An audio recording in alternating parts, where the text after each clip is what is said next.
Hey everybody, welcome back to the Black Room. Tonight I want to introduce Miss Juliette. Hi, Hello, hi. how are you? I'm really good. I haven't seen you in a while. I know it's been years. Yeah.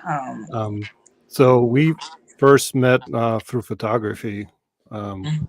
which I honestly don't remember what year it was. Um, but It was somewhere between 10 and 12 years ago. yeah, that sounds about right. Do you remember our first shoot? Was that with Vivi? No, that was like the second or third. Okay, yeah, I don't remember the sequence. Um, so do you remember how I guess how you ran across me? Because I think you found me if I remember correctly. It may have been Fat Life. I know I really like your style. Mm. I like your gothic industrial style. And I like more Victorian style goth. And you said you were open to shooting me. So I came through with a couple of outfits. You had some wardrobe or whatever. I came with a friend. We did some amazing vampire stuff. Then we did some beauty, some portfolio. Then we did some wrestling stuff. That was fun. Then we did a duality shoot, and then we did something else. So yeah, it was fun. Hey Rick, yeah, those so I actually pulled up a couple of our old photos, if you don't mind me quickly Oh my sharing god, we're going down memory lane. them. I'll just show a couple, but um, I love that one. yeah, this is from our I guess our goth look. This is one of my favorites, I think, Yeah. from our shoots. Um, I think that one is from the first shoot. yeah, I think it might very well be. Yeah, it's Mhm. definitely definitely some time ago. Um, can't really share some of the other photos we've taken on this format, um, but you can find them on my other on DeviantArt and other Blackroom photo sites. But why don't you tell me or tell us a little bit about how you came to be in terms of what you do. Well, right now, I'm a content creator. I'm a professional dominatrix. I'm an activist, and I'm also a wrestler. What came first? Hmm. Well, I mean, if you have that dominance in you or that type of personality, um, it's not something that you can put on for the dungeon. It's something that you have or you don't. But I used to frequent like goth and fetish parties because I like the wardrobe, I like the aesthetic, I love the music, I love what was going on. Um, Back in the days, I was going to Master Stilo's Fun House. I was going to the Vampire Freaks party, Paddles, the Hellfire Club, and everything like that. You know, I used to run And around, slap people, spank them. and But real quick, so those are for anybody not familiar. Those are some very classic old New York City fetish mhm, clubs or fetish nights in some cases. Um, mhm. most of them are not no longer around, but some are. Um, No, actually, the only one that's still trying to exist post COVID is Paddles. All of the yeah, rest of them are gone. yep. All of those things about like old New York are like gone because it was like the gothic scene and the vampire scene, it intersect with the fetish scene. So I was young, I was really like naive or whatever, dressing in black and latex. I liked the way that it looked or whatever, like, like now, whatever. I didn't, know that there was a fetish for that, clothing and stuff like that. I felt sexy. I felt powerful. And like I said, it was like kind of voyeuristic seeing people do some things, some playing. Like I kicked people, I slapped them or whatever. But I wasn't nearly as good a dominatrix as I am now. because I was just playing around. Like I didn't know what I was doing, as opposed to later on when I went to join a dungeon, I had to educate myself in different fetishes. I had to learn how to do certain things if I was going to do them. You understand? Oh yeah, for sure. I mean, I don't think anybody starts with expertise, and I think golf clubs generally are kind of a gateway into those other things. I think Hmm. what you mentioned with those scenes, there's quite a lot of overlap, right? That Venn diagram is almost concentric, um, and certainly I think that's I was probably introduced into the scene through just going to golf clubs, so I don't think that's an uncommon story. But yeah, how did you decide to do it more professionally? Well, like I said, like it's something that is either in you or not. You know, I'm like some of the aesthetics, some of the clothing were like expensive, and I didn't have all of them. So the guys around me that wanted me to come to the events, I was like, if you want me to come to your event, you have to buy my outfit, or you have to buy my, shoes and everything like that. So there was some monetary exchange or whatever, so I kind of like, learned to do that. And then, some of the clients or some of the subs, like, they're so attracted to you, they see something in you, they kind of like teach you what to do because they want you to do, the service. But like I said, I really loved going to these events and playing or whatever, but the clothing was expensive. Back before the internet boom, we're talking about late 90s, early 2000s, where there was trash in vaudeville. I don't even know if that store still exists, does it?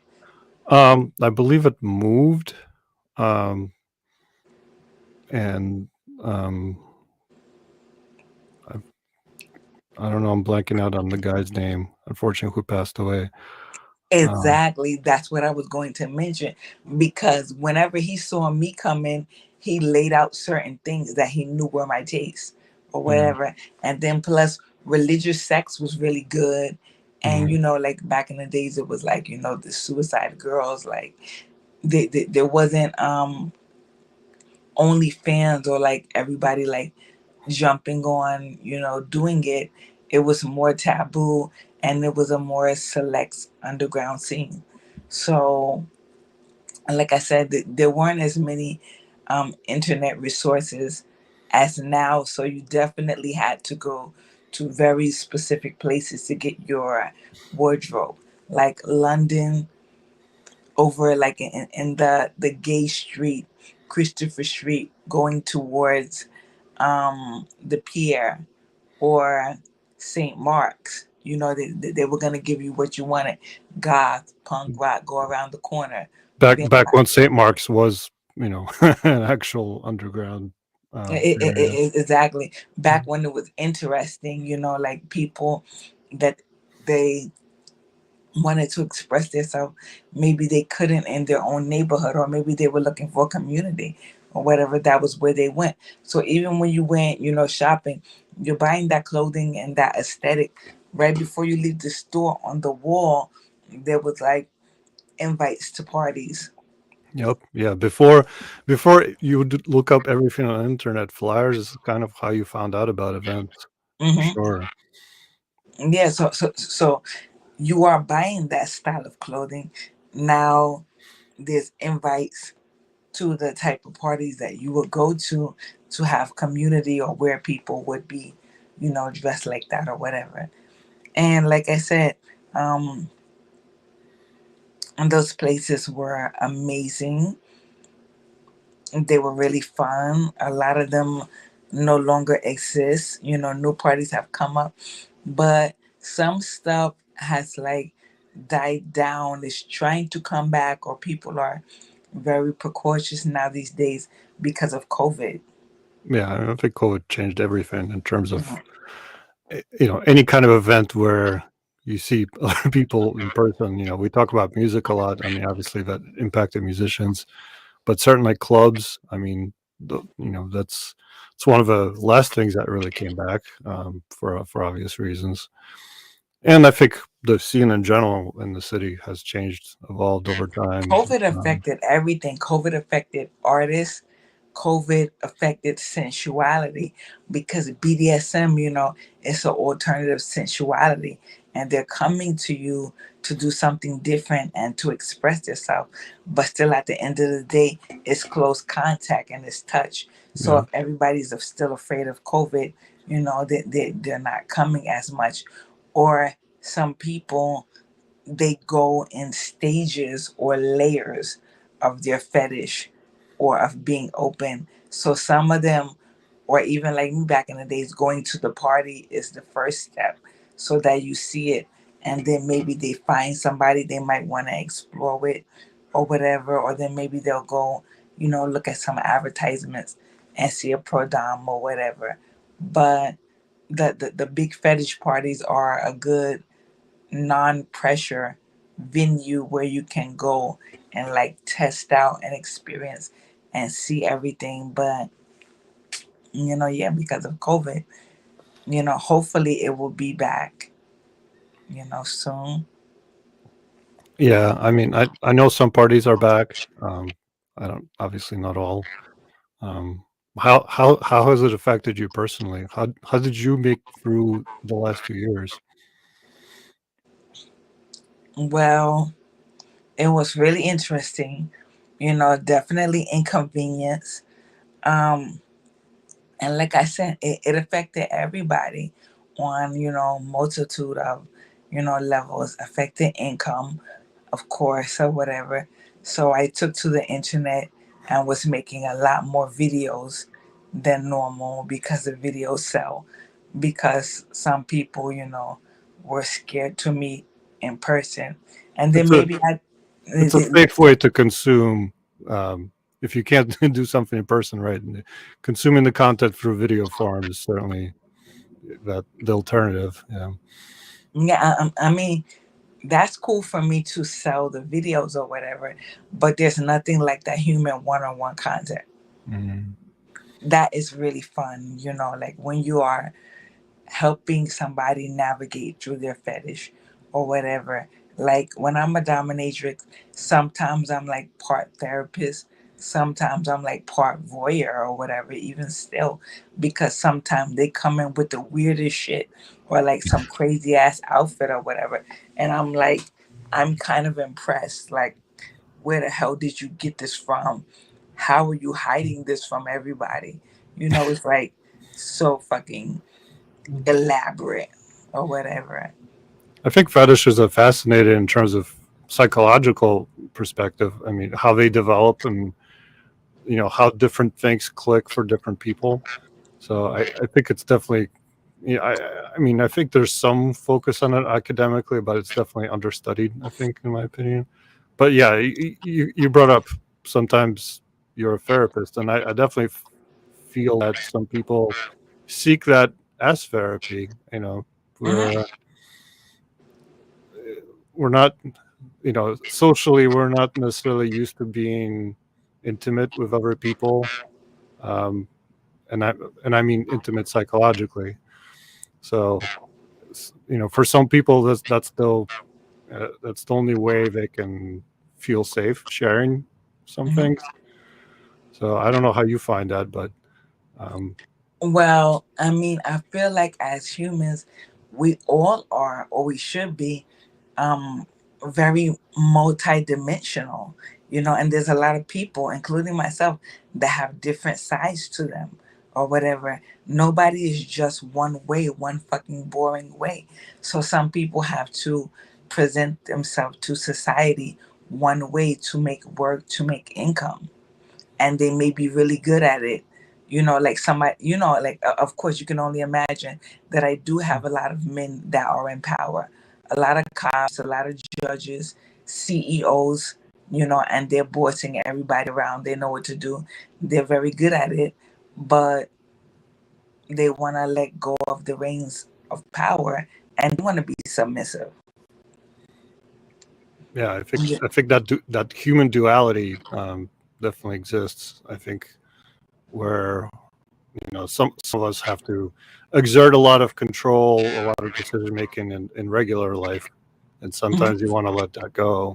So sometimes you want that opposite, Of course. and it could be vice versa too. So Mhm. So if you see a professional dominatrix, it's a safe space so that you can role play or whatever. Or sometimes they have these elaborate role plays, these fantasies that they would never do in real life, but it's therapeutic for them to come to me or someone like me to play it out. Period. Like if they are attracted to touching or smelling women's feet or nylons or something like that, they can't go on the train and do that. They'll get arrested. So they have to at come to. least hopefully they don't do that, right? You don't do that with strangers. Mhm. Yeah. Yeah, so they have to, come and do that. Some people, especially with wrestling, it ties over into cosplay or whatever, and all this like superhero costumes and stuff like that. Some of the guys, this developed for them when they were a very, young boy. And maybe they have a vanilla girlfriend or wife that she's good for what she's for, but they don't want to tell her or ask her to dress like Catwoman or Wonder Woman and wrestle them. There's, there's a question on that. So I don't know if you can see the questions, but what was the weirdest costume you've been asked to wear? Mm. I can't see the question. I'm looking though. I don't think. Um, yeah, it might be a little more difficult on the phone. I know, but you saw that we already tried the laptop or whatever. Oh Okay. yeah, I see it from Kaiser Sensei. What's the weirdest costume or outfit that I've been asked to wear? Hmm.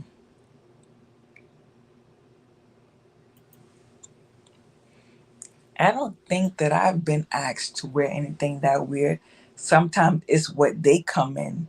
Like one of my favorites, one of them that struck me was when the guy came out dressed like a poodle. Like he Okay. he he, he had a whole pink poodle get up, and it was like high and fluffy or whatever. Or one of the more memorable things was one guy I used to do a latex fashion show with. And he just, showed up with like a duffel bag of latex, and he liked the feel of it or whatever. You know, they asked me for different things, fabrics, leather, over and over again, of course, latex, stockings, body, cosplay. I feel like all of that stuff is pretty normal. Um, Sometimes it's even race play, so that's kind of like interesting. That was unexpected. Like I've had like a white person that is usually very in power in his real life, and I think that he's kind of like a little bit racist. So he wanted to get beat up by a black person. Yeah, and I know race play is kind of a pretty controversial topic in Mhm. in the kink scene generally. What's your take on that? Well, I mean, that term right there, race play, is very vague, you know, or whatever. So there's so much different components of it. The people that are doing it, at the end of the day, you must remember it's consensual, you know, and that is therapeutic. That is two fucking consensual adults, you know, doing this, and at least they're paying a person of color instead of putting them through shit. True. How do you navigate requests that you're not comfortable with or you're just opposed to? I just tell them no. Hmm, fair enough. The fuck? No. Concerning the race play, people have had antebellum fantasies, Mhm. and they have asked to tie me up or whatever, or even worse, with the antebellum, the people don't know that's like a slavery fantasy. And then like if they want to tie me up and do a slavery role play, like I have came across online that there are some black people that they allow that, but I never would and I never could. That's way too much. That's way too over the top for me, or whatever. I was surprised that there were some people, that allow it, but at least they're doing it in this kind of therapeutic setting as opposed to going out in the real world and harassing random black people. Right. Somebody's asking what kind of costume makes you feel empowered? I like them all. I actually like them all. Yeah, I like different things at different times. So I actually like them all. If I was wearing the same thing every day, I would be bored. So, outside of work, I'm a fashionista. And you can see in the type of pictures that I take, I bring my personal style of fashion to being a dominatrix or whatever. I think that most of us do. So I like it all. I like vintage fashion, so I like the pencil skirts, the tight leather pencil skirts. I like the bouffant blouses, that's probably you why know. why you like my work. Yeah, because you like the Mm, hobble skirts. mm. Wonderful, I thank like that you. too. I feel like it looks very regal and elegant. Right. I call it formal fetish or yeah. Really. Yeah, I mean, like in a tight long dress, I feel very powerful because I feel chic and rich. I feel like, breakfast at Tiffany's, and then it makes you walk a certain way. So it's like your hips are swaying. So you feel even more feminine. It makes you walk a little slower and everything like that. For sure. Now you did mention wrestling, so I want to talk about how and that was one of the early shoots we did. You and Vivi, we actually shot some wrestling scenes. Hmm. How did you get into wrestling? And I just wrestled VV again recently. Um, Okay. Mm, well, that was really interesting because people always ask me about that, like, which came first, the chicken or the egg, or whatever. So, before I ever became a professional dominatrix, this is what I mean. The girls that have longevity, like myself, or whatever, or really know what they're doing, it has to naturally be in you. You can't be obsessed with power or something like that or whatever, because you're not going to be a good dominatrix. First and foremost, you have to control yourself before you can control anybody else, and then after that the subs respect you. Now, being a martial artist or physically kicking somebody's ass, that is really the epitome of domination because it's physical domination. Anybody can lay there and let you spank them or let you tie them up. But when you tussle with them and then you physically submit them, there's a different type of respect. And for the client or for the sub, there's a different type of euphoria because in that they know that it's authentic. So, how I got started from young, I always been into martial arts, from 5 years old, loving Bruce Lee, loving kung fu movies and the beauty and the strength and the grace of the women and stuff like that. um when I was younger, I studied a little bit of kung fu, and because I was in college for performance art, um i got I was doing capoeira also, which it doesn't have as much physical contact, and I was also doing jiu-jitsu. I like that a lot because I can grapple, you can get your angst out. And unlike kickboxing, you don't have to worry about walking away with black eyes or bruised ribs post procession. So I could be in the dojo multiple days per week, fighting my ass off or whatever. And you know, the physical, didn't really show that. So before, I think most people, if they're doing some type of sport or activity and they're spending so much time with it, they're gonna have pictures or videos of themselves doing it, you know. And I used to have this on my social media back in the days, like Friendster, MySpace. Right. Now I'm taking it way back. The The old times. Yeah, the people that were into it, they used to find me and they used to offer me money to spar with them.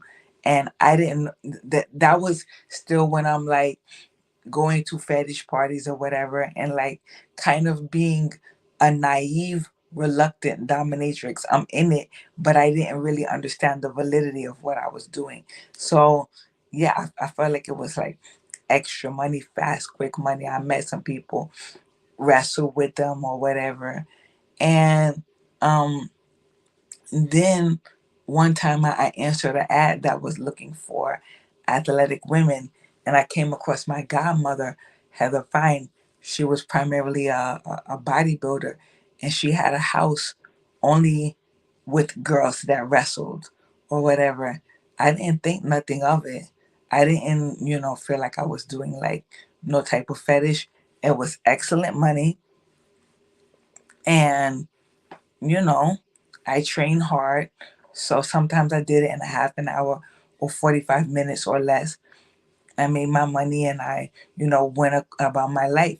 Living in Washington Heights in the inner city, I definitely wasn't going to tell my neighbors or anybody that I was doing something like that, because they wouldn't understand, like they wouldn't understand that, like, I don't know, like a black girl getting money for wrestling or whatever.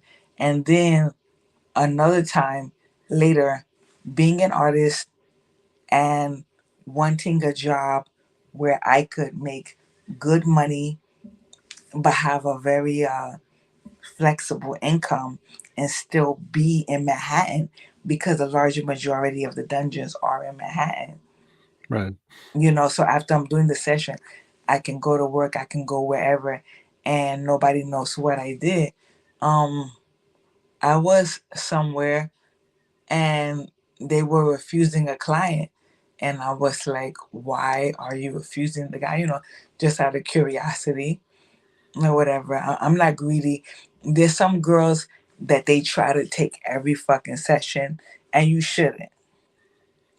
You should do what speaks to you or what you're fucking good at, so that you give the person a good interaction, a good exchange, and then you have an ongoing something with the person, as opposed to be trying to be fucking greedy. You understand what I mean? Of course, yeah. I mean, Yeah, then yeah, and then they probably neither person gets what they really want out of it. exactly, and then that person, even if they think they're getting money, they getting money only one time. That person will never see you again. I have had some of the same clients for 15 fucking years. They keep coming back to me because what I do I'm very good at. So all right, back to the wrestling. I was like, why are you refusing the guy? They said that he's looking for a girl to wrestle him. I was like, wrestle? Like, you mean like sparring, like jiu-jitsu? And they was like, yeah. And I was like, I'll do it. And everybody looked at me like I was fucking crazy, like I had three heads or whatever. And they was like, are you sure? And I was like, yeah, definitely. Because duh, if you a female and you take any of the martial arts classes, you have to spar with the guys. Now, Right. in current day, now there's more even female only classes. But when I first started, a lot of times I was the only female in the class, or sometimes only three females and 40 fucking guys. So at the end of the day, I had to fight these guys. I had to wrestle them. I had to spar with them. Some people were polite. Some people tried to fight me a little bit harder because they didn't want me there because I was a female, or they was intrigued or whatever. But I felt like I pay my money like everybody else, so I'm gonna fight you, and I get my training in. And yeah, everybody was like super intrigued. You know, I fought the guy, and you know, I made the money. So then I took a couple of more pictures about wrestling or whatever, and I got really, you know, known for that because some of the girls don't want to physically fight with the guys, and I totally understand that. You know, I respect them and their boundaries. If you don't have experience with it, you shouldn't do it. You know, because one time I saw something wild. True story. I was at Le Salon de Sade. It was a little bit slower, so I said I'm gonna go for training. I went down the block. I'm in the dojo. Downstairs, there's no phone reception. I'm in there doing my shit or whatever because I feel like I'm not gonna stay in the dungeon and have no customer. Let me have a productive day. Let me at Right. least go to training. Boom. And I'm downtown anyway. So I did my session. When I came out, my phone was going crazy. Bring, bring, bring, lighting up. First, the headmistress of the dungeon. She's like, "Oh my God, Juliette, where are you? I need you to come right now. It's emergency. Come back to the dungeon." Then, boom, next message, another Dom. She has my personal number, which they don't really. She like, "Bitch, you need to get over here and see what's happening." And then, bing, another message. "Help, hurry up, come back." I'm like, what the fuck? I have like 12 messages. These girls are begging me to come back, like saying there's a guy in there beating everybody up, going crazy. I'm like, what the hell is, you know, happening? I'm like running back or whatever. The way they made it sound was like the guy ragged them and physically assaulted them or whatever. So I'm running back to see what happened. By the time I came back, he was gone. Everybody motherfucking eyelashes is falling off. The hair extensions is hanging from the side. Some of the girls are laying on the floor sweating. I'm like, what happened? The house mistress was greedy, so she was giving discount sessions to Mm. him to try to have the girls wrestle him. And they didn't know what they're doing. So for them, it probably felt like they got beat up or assaulted. I ended up wrestling that guy on a later day. He was fucking easy. Well, on that note, to somebody ask a question, how do you deal with overly aggressive session wrestling? What does that mean? I guess when, well, I can't speak for that person, but um, if you are Elaborate. doing a session with somebody and you find that they're, I don't know, fighting too hard or unsafe, or what, how do you, I guess, deal with that? Energy is energetic. If they go hard, I'm going to go harder. Have you ever felt unsafe? Mm, no, I feel like some people have psychological problems For sure, yeah. as to why they're doing it, because some of the things that they're saying before or why they're wrestling, or like there was one guy that I wrestled him for years, and you know, I'm training privately in my personal life or whatever, you know, not just doing the sessions because I love martial arts. I'm gonna be a lifelong martial artist. I'm gonna do this shit until I die. I've been to Asia even doing competitions and winning. I'm so grateful for that. And you know, some of them they have role play that, you know, they have role play about male versus woman, or some of them want to be beat by a woman, or some of them are very frustrated by a woman's liberation and what's happening in society. So they can't say their outdated views. So then they want to go fight a woman or whatever, or whatever. I understand. But that guy particular, he was saying some crazy fucking things that really, really provoked me and sometimes brought me out of my element, that like really distracted me as a martial artist. I couldn't be as zen or technical as I normally would because he just was saying crazy shit.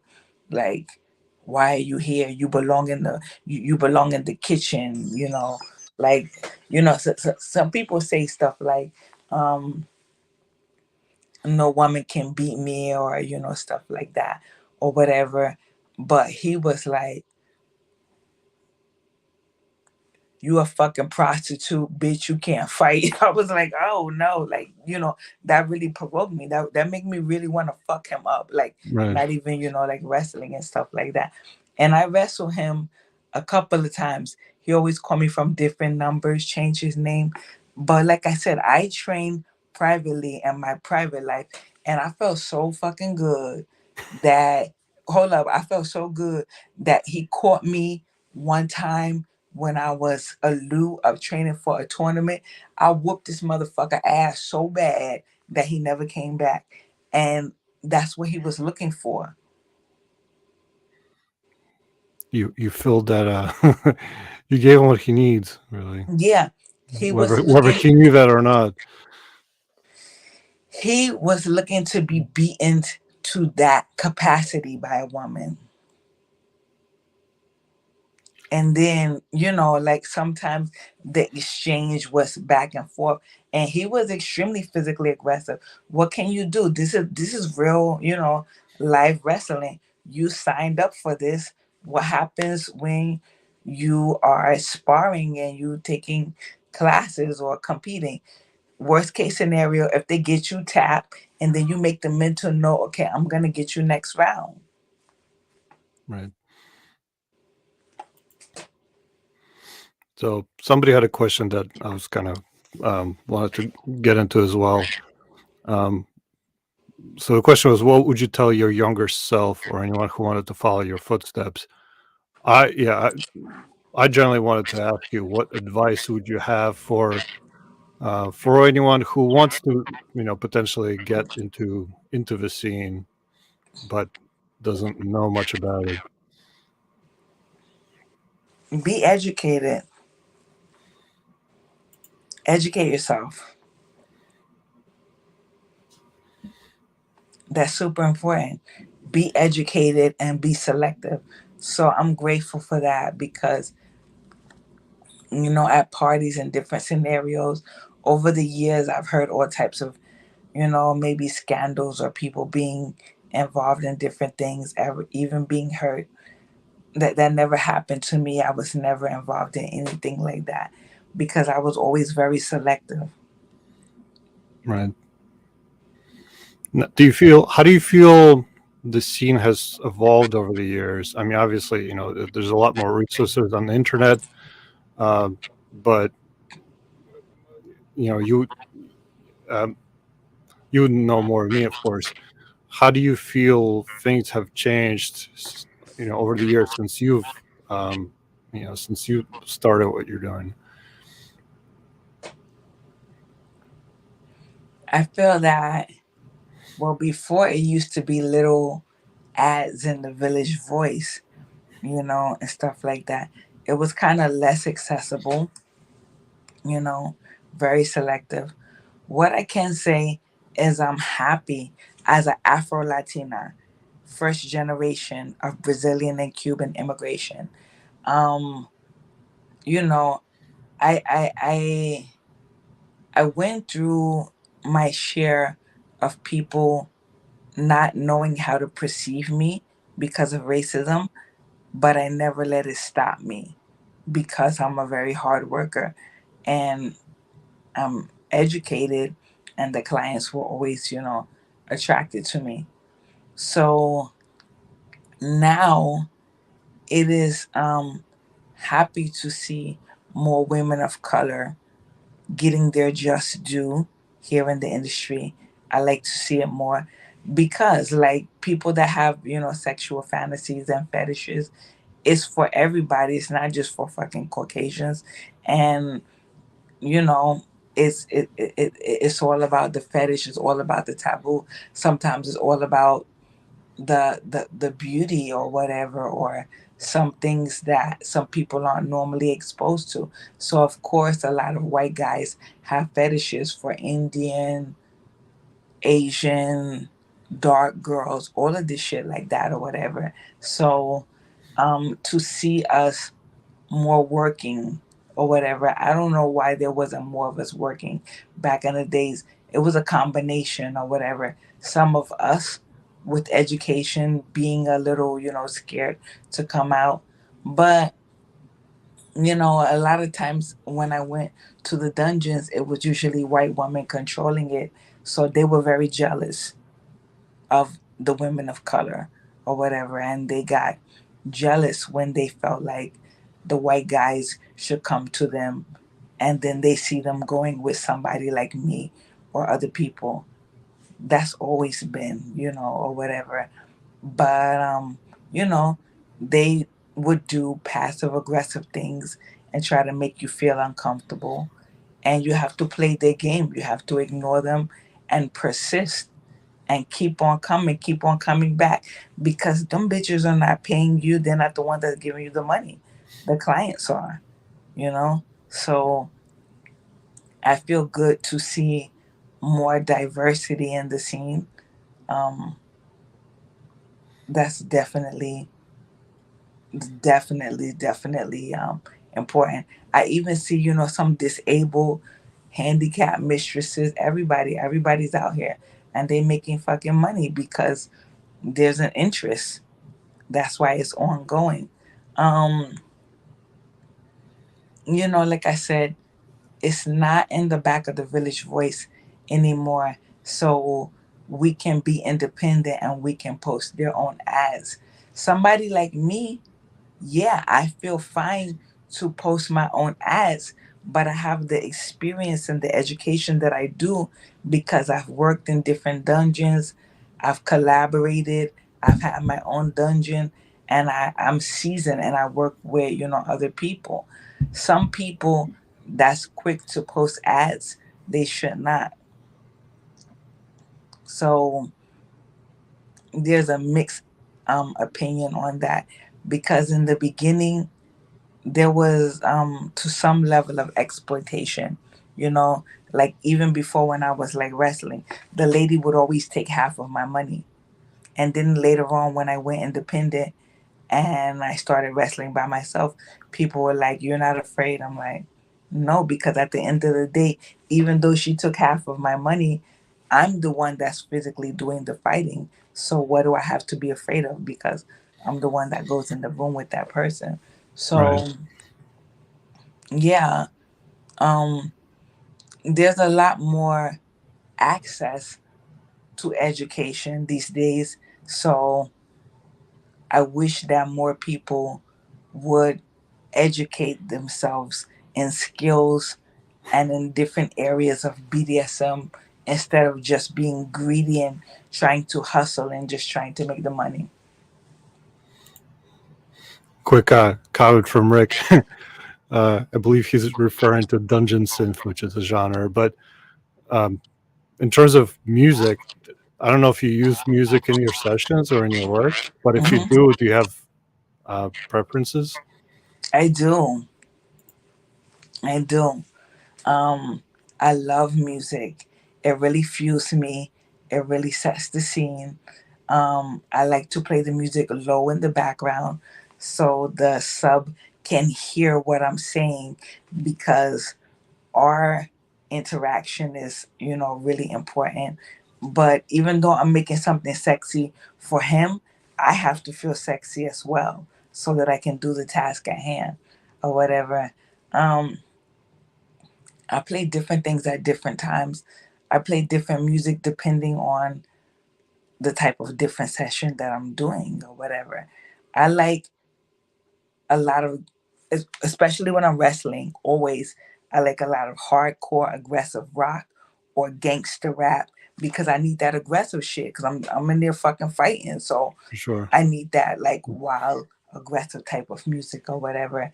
If I'm doing bondage and putting them in shackles and everything like that, that's something that's definitely going to go in layers and take the duration of the time. So I'm playing something like Portishead or certain songs from Nine Inch Nails or whatever, so that we just have a very sexy and sensual, you know, interaction, the corporal punishment stuff. Sometimes I play classical or whatever, because if I'm spanking them, that's really what's in the end. You end up hearing the sound of the spanking more than anything or whatever. But I play different music depending on my mood and depending on what type of sessions that I'm doing. I mean, that makes a lot of sense. I know some people who differentiate music by the impact implement they're using. So, Hmm. I mean, different rhythm, right? So, Yeah, um, completely different vibe, just like you have completely different wardrobe. I'm not sure. So, Rick is asking, is Madonna poser of a Madame X, or is she the real deal? I don't know what actually Madame X is. Is that Wait is a that minute. something she put out? Um, Who is Ladam X? I I assume I don't know if it's like an I don't think it's an album of hers. I'm over here looking at the comments as Mhm. well. What I'll say about Madonna is I think I don't most Madonna people. has some tunes.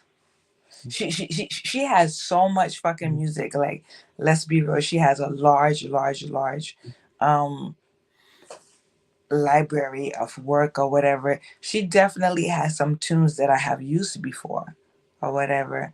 Like I said, um I I think could so. I couldn't imagine myself doing a session to only Madonna. I don't love her like that, but she definitely has some tunes that I have utilized before and I can utilize. I guess I think the question is, whether, and she certainly has used fetish imagery throughout her career. Hmm. Um, so I guess the question is she just using it as, maybe not genuinely, but just to, Trying to um, be edgy. yeah, or does she? I feel like, well, I don't know for sure. I don't know the right answer, but she's been doing it long enough where I feel like she at least has some interest in that scene. Whether how much she personally is into it, I have no idea. But I think she certainly helped make it more, maybe more accessible or more visible to people. I For don't the think so. I think that Madonna's a culture vulture. yeah, She's the culture vulture, and she consistently rides wave because she's a Caucasian American woman and she has her platform. There's a lot of things from the underground that she was able to make mainstream, like Vogue. They was already voguing right. Black and Latino people on the pier and gay in New York City. They was already doing that for 15 years before she came along, and she was here as a broke ass starving artist hanging out with the extravaganzas in the club. She saw it, she liked it, she made a song about it. So because of her platform, it made it get bigger. But as for fetish, this has been happening since Betty Page, since before, a long Yeah, time. I wouldn't credit her for anything, for discovering anything. Yeah, don't Um, just like you said first. I wouldn't credit her for anything. She mm, no, she has her platform. She doesn't even have the strongest singing voice. She's no, never definitely been not. this. It's not. Okay, Yeah, I don't think it's she's about the not the voice. strongest dancer, Mm, but she's a good performer, and she knows how to borrow people mm, and take these things and yeah, perform it. And she uses her platform. yeah, I think that's fair. Yeah, I think she was definitely able to do that in a way where somebody who was not white, who maybe didn't have her, um, Platform. her privileges, wouldn't be Mhm. able to get away with. Hmm. Human Nature was a hot video. That was hot. It was sexy. Maybe she was more acting like I don't know if she was acting more like a dom or sub. They were all in leather and latex. They were in little, boxes and stuff like that. The choreography, it was sexy. It was fun to watch or whatever. But it wasn't no groundbreaking shit. Right. I mean, even if you talk about like the earlier, um, goth performers like Christian Death and some other things. I mean, they're definitely featuring that, in underground music before her, but I guess she was Mhm. able to get away with it in a more mainstream fashion. I think that it was because she pushed a lot of sexuality, especially she had the sex book, Right. whatever. So it had all types of themes and stuff like that in it. And, it was in 90s. It was a, sexual revolution. It was taboo or whatever. How do you feel about the fact that people like her, celebrities who already have a platform, who have privileges, are able to use that kind of imagery, where else, you know, actual sex workers are, pretty much persecuted across most online spaces, especially with Sesta Fosta, um, in the current age where you're constantly getting pushed. Even my photography work is pretty tame, but even then, I have to worry about, oh, this is not appropriate for this platform, even though, like I said, it's tame and we're all adults. But yeah, I mean, how what what are your thoughts about that? Whereas if things are certain things are okay for celebrities, but not okay for um, for regular people, for creators who work for themselves. That's like whorephobia.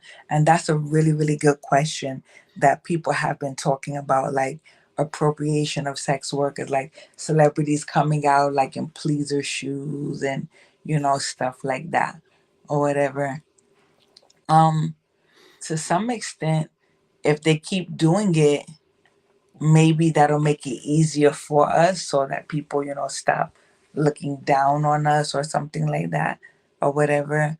Um, I understand why they do it because we fucking hot. We renegades and we're interesting or whatever. So, with their big platform, they have to do the red carpet. So they want to do different looks or whatever. So I don't think that they feel like they're doing anything wrong when they come out with the shoes or the Dom look or the stripper look or the burlesque look and emulate a sex worker or anything like that. And it's actually making exposure for us. And yeah, there is some type of for the stupid people or what. So some of the sex workers get really angry about that because if they wear it, they're looked down on, and then they feel like the celebrity is cosplaying or whatever, and Right. they don't have to deal with the reality of persecution or whatever, or the bad safety issues that we have to deal with as a sex worker or whatever. But I also feel like the pandemic changed that because how many people went to fucking OnlyFans and started twerking online for tips and stuff like Hmm. that? We are not all the way out of the pandemic. So as people try to go back to their regular jobs, we're gonna see how it pans out. So how I feel about celebrities cosplaying as sex workers, you know, they always doing different looks. I don't have any feelings about it. Any of them that's doing that, they better not ever open their mouth for saying any smart shit about sex workers because you are copying our style or whatever. And, like I said, as we make movements to decriminalize sex work, to have more education, to make more sex workers safe and legalized and everything like that, um, them doing that just opens the conversation. Yeah, I think I even have less issues with them than with the platforms that have a double standard towards Hmm. them and towards actual sex workers. Yes. Um, so I know you. Um, I know you're also an activist, and I want to, since we're kind of talking about this, um, what has your activism background been, and what are you passionate about these days? Well, I'm gonna be passionate for the rest of my life or whatever. But like I said, the pandemic spawned more exposure to issues, and it made more of our allies come outside and protest with us for, Black Lives Matter. Clearly, as a humanist, I'm for equal rights. I'm for equal rights of all people, you know. I'm for the legalization of sex work, and I'm for immigrant rights. Um, how did you get into activism? Was that more of a natural thing, or Natural, natural. Just you seeing or experiencing things that you feel is unjust, and you speak out about it, because how you gonna make a change if you just go about keep on doing that? The way that I live my life is activism, by the examples that I set, and being a strong woman. for sure? And I think we all have some responsibility in the world around us, Hmm. especially when we have the opportunity to do that. Um, so I saw, and I apologize if I mispronounced incorrectly, but Lady Yanka had a couple of questions around interactions with producers. I would love to answer her question. I've been working with her. I actually started working with her during the shutdown. So we've done a lot of wrestling videos and some BDSM, some other interesting stuff. So shout outs to Lady O Productions. Let me hear her questions. Um, so how do you feel about producers that take advantage of the models because they feel they can get away with it? Um, I think there's a uh, on that note is how do you um, let's see, how do you deal with producers that can be inappropriate or manipulative? And I guess potentially, I've certainly hear about negative experiences. Hmm. Um, and I know it's kind of a difficult thing that um, um, performers deal with, where you have the producers out people paying you money, but on the other hand, you can't really, um, you know, you can't take it, shouldn't be taking advantage of that situation. So Of course not. And then sometimes, because it falls under the umbrella of DK sex work or whatever, some people are reluctant to go to the authorities because you don't know if you're going to be taken seriously or whatever. Or, like, you don't know, like, if the police is going to look at you like a slut or whatever. But fuck that. Report them and put them on blast. It is really hard thing when you deal with unprofessional producers. And I have been seeing that, since I came back to doing more videos during the shutdown and everything like that, experience that, and notice that some of the producers, they get into it because they have a personal fetish. So they're using the umbrella of working to try to get their rocks off, or maybe they can't afford sessions, or some of them started out doing sessions before, and so now they're going to remix and reinvent themselves, DK, as a producer. And yeah, some of them are really difficult to deal with, because they're worse than a paying customer, because at least a customer respects you. He pays, he does the service, and he goes on. Whereas, like, sometimes the producer is in denial, and you show up to work, and the person is trying to, like, finesse or finagle some type of a scenario out of it. Um, I really, really feel for the girls that have, fall victim to that behavior. And I've seen some of that too. When I see that, I just don't work with them. And, I alert my friends, and so that the word gets out. But some girls, they don't want to be that person to report them. They don't want to seem like a problem or whatever. And also, I think they might be afraid that it might affect them negatively financially if they're, they get labeled as, a problem, I guess, for The same thing producers. that I was saying. Yeah, yeah, yeah. That's exactly the same thing that I was saying. Like, we come in this to work. We're not looking.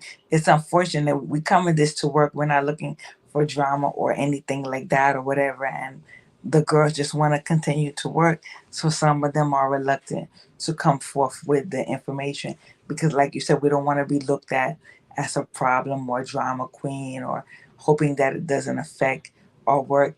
But actually, 9 and 3/4 out of 10 times, all of the people that have came forth, it's been positive. That's Or all of that anxiety and fear and everything like that, it's in your fucking mind. And you let this person bully or abuse you, and you sitting up there thinking that you're the only one. And all of the times that I've seen when the girls post about it, it comes out stories that this person is serial with this behavior. Yeah, and I see that in just, you know, I might not be as familiar with the video producer scene, but photography, right? Hmm. Um, there's definitely problematic photographers, and generally when something comes out, a lot of it comes out, right? Hmm. Other people see it and I feel more empowered to share their story, Yes. and it's definitely worrying about how often that happens, Hmm. unfortunately. But I do feel like now there's some safety networks and there's a bit more communication about it. So I think it's a little bit harder for abusers to get away with it. I hope, but Hmm. um, I don't. I feel like the video is the same as photography with my personal experiences. It's straight across the board.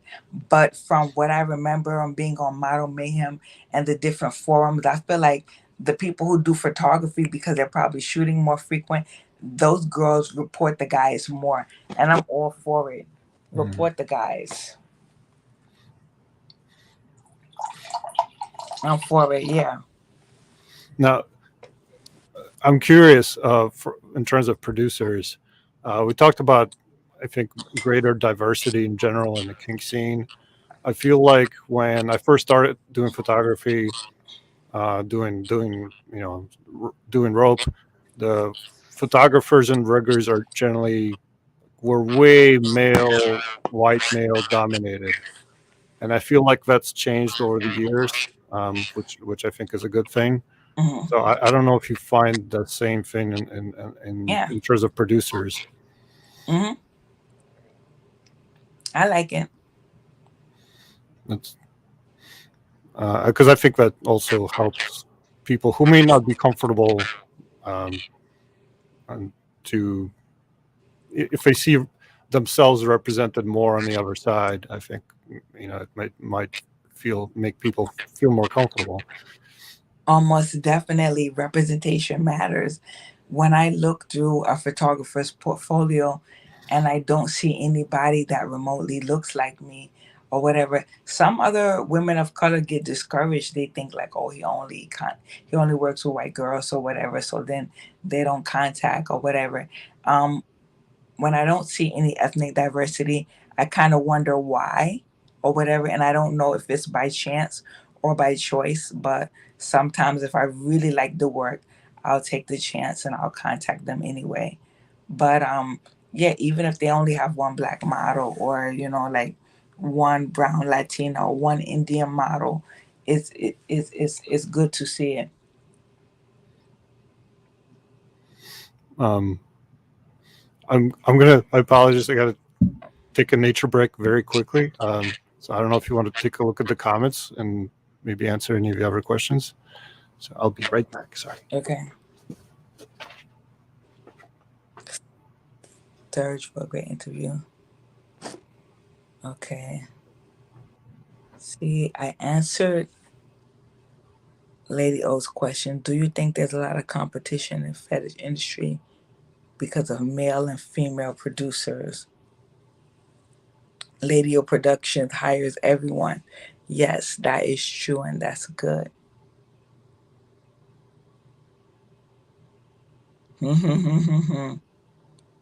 Dreadful Minute said he was too young for human nature.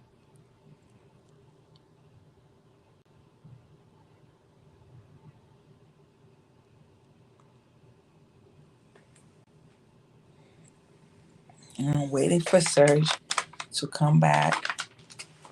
So anybody who has any questions, place them.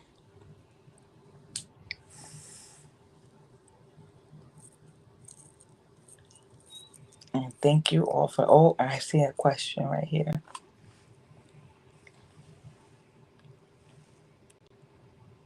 Ay, no, no, no, como que mi novio estaba jodiendo. Yo no tengo novio. No empezar, por favor.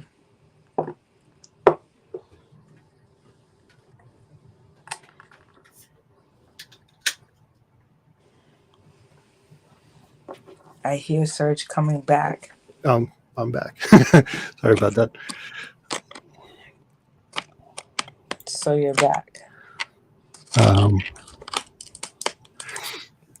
Um, Another part I wanted to talk about is you mentioned your one of the hats you wear is educator. What has your background been in that, and what have you been teaching, and do you still do that?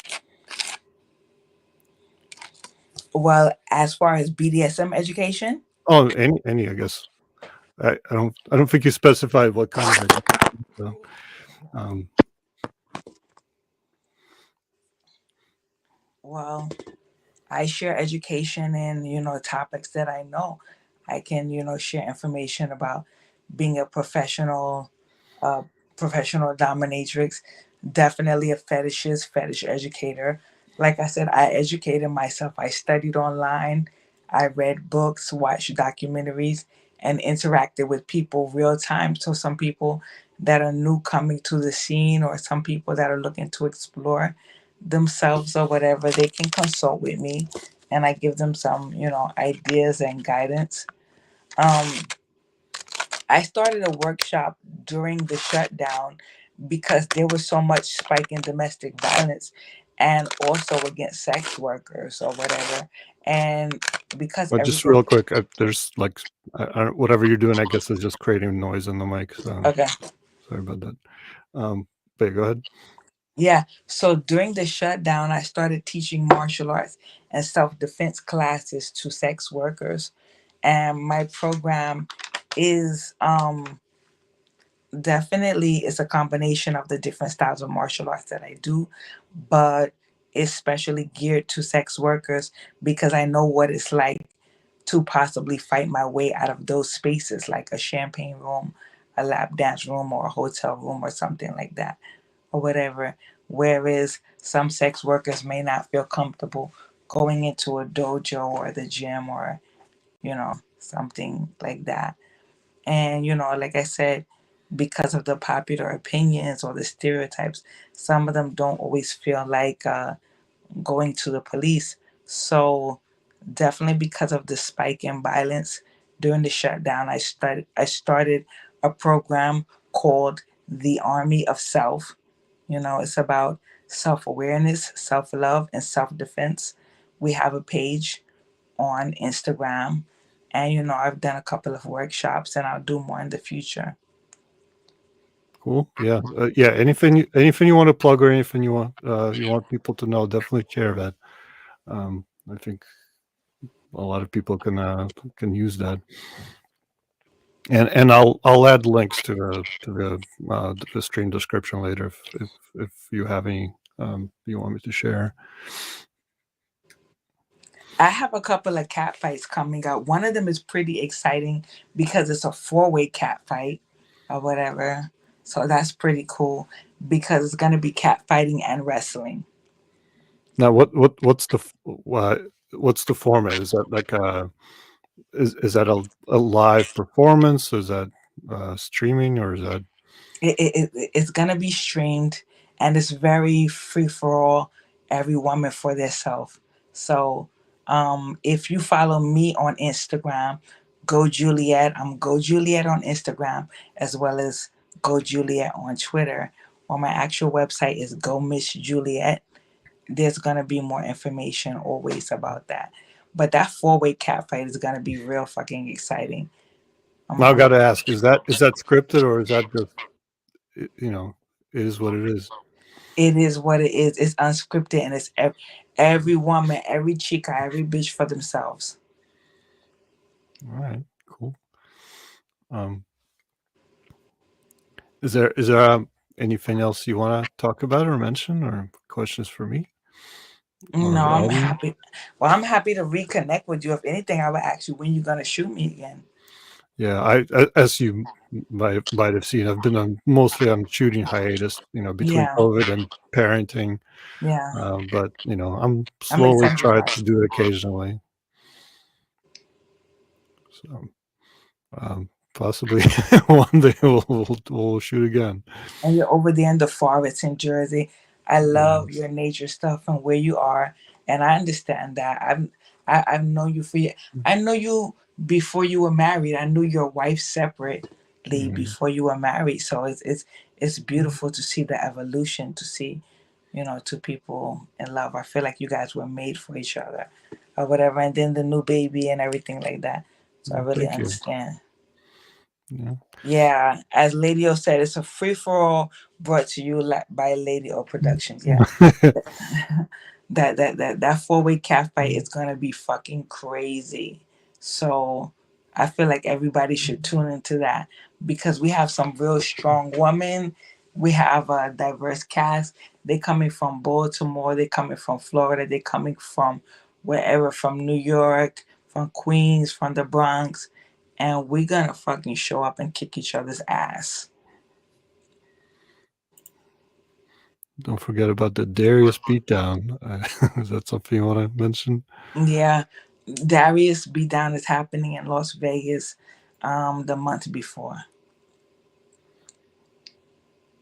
What's been your favorite place to travel to? Since it sounds like you've been to a few. Mm. It depends on what am I traveling for. Am I traveling for leisure or am I traveling to do sessions? Well, let's say leisure, right? Because if you're traveling for sessions, like I'd imagine you're mostly working and maybe don't have a opportunity to explore a place. But if you did, Well, even when I travel for sessions, I always take 1 or 2 days off to sightsee the locally or whatever. But from traveling for leisure, it would be Cuba, yeah, whatever, and I don't do any sessions there.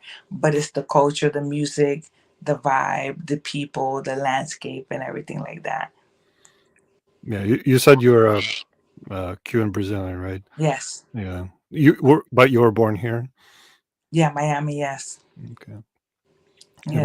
what was it like to, first visit Cuba and kind of see where, some of your heritage comes from? It was amazing. It was better than expected. I felt like I was in a storybook or whatever.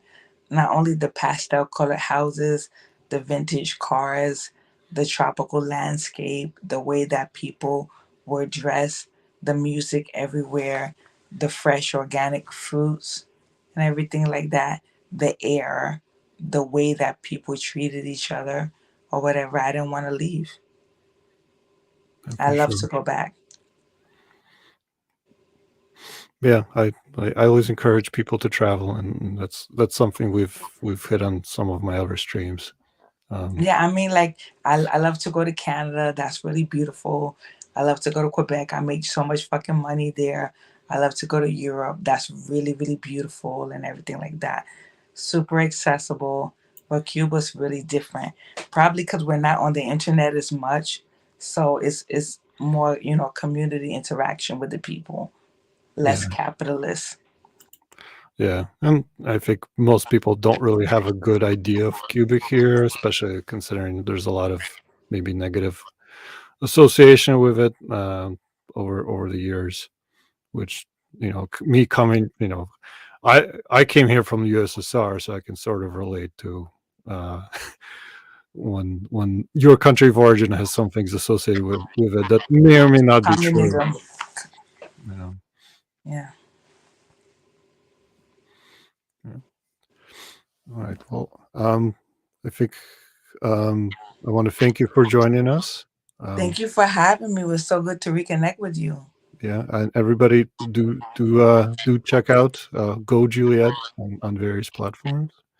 Yes. Go MissJuliette.com. Go Juliette on Instagram.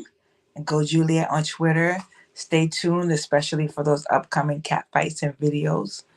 I'm doing sessions in person as well as online. And thank you for connecting with me tonight.